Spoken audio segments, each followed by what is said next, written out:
What is the meaning of life and who are you असं माझं 3 दिवसाचं residential workshop असतं. त्या वर्कशॉपमध्ये हमखास विचारला जाणारा प्रश्न म्हणजे what is the meaning of life. माणूस जन्माला येतो, डोळे उघडतो, सगळे टाळ्या वाजवतात. माणूस पोटावर पडून रांगायला लागतो, परत टाळ्या. मग तो शाळेत जातो, कॉलेजमध्ये जातो, खूप सारे मार्क्स मिळवतो, खूप साऱ्या टाळ्या. मग त्याला नोकरी लागते, तो लग्न करतो, प्रचंड टाळ्या.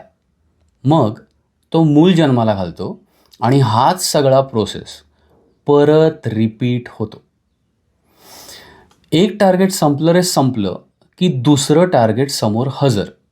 आयुष्याच्या या न संपणाऱ्या प्रक्रियेला सामोरा जाणारा माणूस ऑब्व्हियसली हेच विचारणार ना की what is the goal of life. सांगा एकदाचा म्हणजे अचीव करून टाकतो. काय वाटतं तुम्हाला? What is the goal of life? Just एक थॉट.